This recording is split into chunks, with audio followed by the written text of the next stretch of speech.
kind of boat. It's been super. So next, it's on to the plans for the Vendée. Sort my life out and get back in there. So this is it.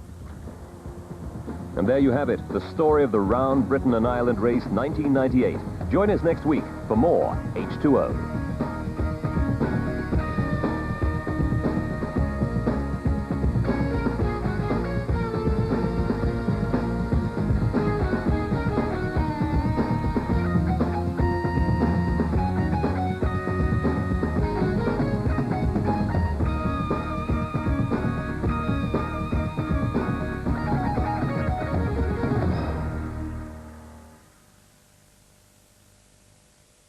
With a set-top box and an aerial, you won't need a dish to receive ITV2, the usual channels, and more.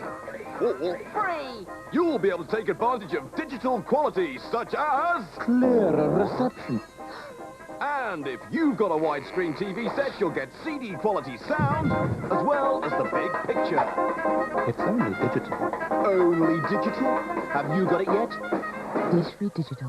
The simplest way to get digital is through your aerial.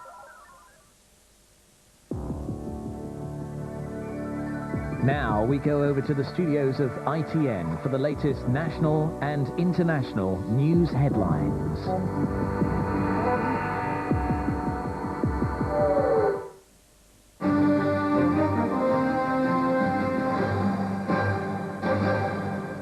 The Defence Secretary George Robertson is in Kuwait this morning to drum up support for military action against Iraq. He's due to hold talks with the Emir and will visit RAF Tornado crews based there.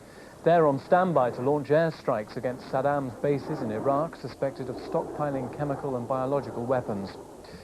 Police in the Irish Republic have arrested 7 men under anti-terrorist legislation. They're believed to be members of the hardline splinter group Republican Sinn Féin, thought to be linked to the Continuity IRA, which opposes the Northern Ireland ceasefire. The men were arrested near Drogheda in County Louth. The first Red Cross relief flight has set off for Honduras with supplies for survivors of Hurricane Mitch. On board, water purification tablets and medical supplies to treat some 60,000 homeless people. Many of those worst affected are in remote areas of the country. Royal Marines are on hand to get the supplies through. In Nicaragua, thousands of homeless people have been moved into temporary homes set up by the government. Football, and Manchester United have slipped to 3rd in the Premiership after they were held to a goalless draw by Newcastle at Old Trafford. Arsenal move above United thanks to Nicolas Anelka's goal in their 1-0 win over Everton.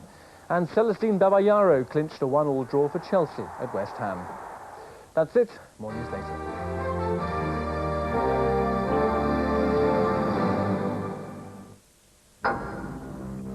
Now, proving that the world doesn't stop when darkness falls. Somewhere out there, people are still working hard and playing hard. Join the 24-hour world of The Night Shift.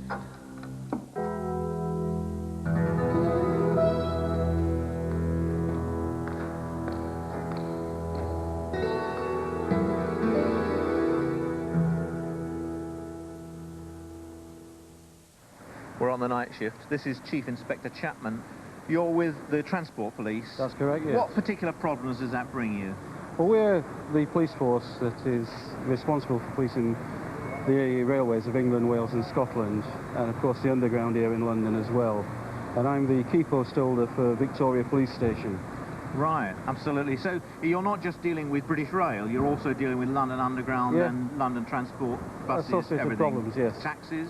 Yes, and particularly taxi touts. Why is that a particular problem here? Well, what it is these taxi touts, they come down to the station, they're illegal, they rip off tourists, and for a short journey that may cost £5, they charge you £50. So these are not just mini cabs, these are not black cabs and they're not mini cabs, it's another class altogether. These are real pirates. It is indeed, yeah. Absolutely. Of course what it is, I mean, you know, they're giving the nation a bad name, ripping tourists off.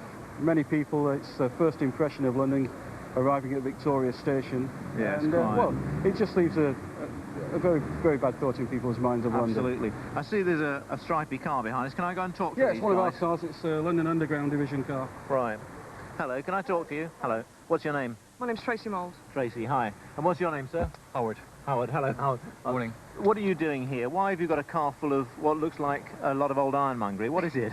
There are actually some public order shields. There was a public order situation in Hammersmith tonight, and we're just returning the shields that we borrowed. It's actually happened this evening? Yes, it happened about 9:30 tonight. Would you call it a riot, or how many people involved? There were several hundred people involved. Really? From the Palais. From the Palais? Yeah. So were they... Spill. Right, and what was the particular problem? What was causing the problem, do you There think? was a concert on at the Palais tonight, and there were a few hundred people locked out because there were not enough tickets. Oh, I see. And is this a regular problem? Are you a Hammersmith? You're a Hammersmith I'm a Hammersmith officer, yeah. So do you often get problems at the Palais late at night with not that with frequently, people not no. getting... Not that frequently, really, no. Not So that. this wasn't drunks being turned out of the place, it was just people not being able to get in? That's it, people turning up without tickets. And I see. These case of large numbers filtering out onto the streets, and we had to sort of control the area, traffic, everybody moving around. I noticed that you've got a bit of your handle missing here. Can you see this, Nick? What caused that? The vehicle was driven to the area to answer the urgent call, and it came under attack from missiles as it approached the area. So you actually had things thrown at you this evening? Yes, we did, yeah. Bricks and dustbins, mainly. How do you keep your cool during... I mean, does it make you cross? I mean, or not really. Are you trained to say, this is not real life, I'm just here doing a job, I must keep calm?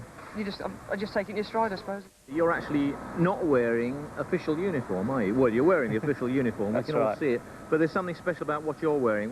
Where does that come from and what is it? Explain it to us. I'm actually wearing a ballistic vest. Yeah. Quite. Where's that come from then? I've bought it from the Los Angeles Police Department because I've got some friends out there. I've been out on patrol with the LAPD quite a few times. Really? Is that heavy? Is that a heavy number? It's 4 pounds. I mean, I'm talking about actually going out on duty with... Oh, right. It's totally different. Is it? It's just to wear a vest anyway if I'm going out on patrol with them. Right. And I have to sign a disclaimer to say that if I get shot, tough luck. So I don't do it too seems often. like a very heavy country, I mean, where the police are really under pressure. Did you feel that pressure when you were there? Totally different policing. Very heavy. I mean, the people I've been out patrol with carry shotguns, pistols, mace canisters, nightsticks, everything. Dear. And I just carry a piece of wood over here. So. Yes, quite, absolutely. And so this vest that you're wearing, what will that protect you from? It's actually a ballistic vest, which will stop any handgun, allegedly. Right. They say that it won't penetrate, but I'll still get trauma from that. Yeah. And it'll slow down the knife, but it's not soldier's knife proof.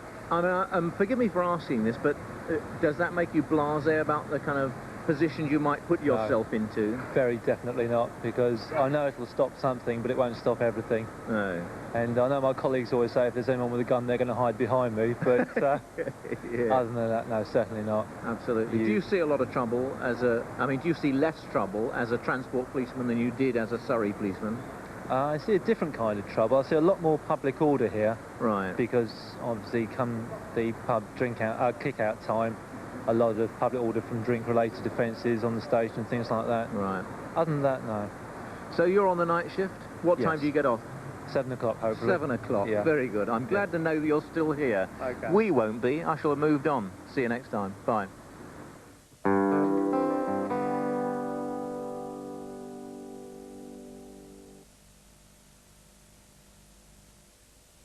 Now, all you ever wanted to know about what's on TV, what to cook, and the latest on your favourite soaps in the text-based information service, ITV Nightscreen.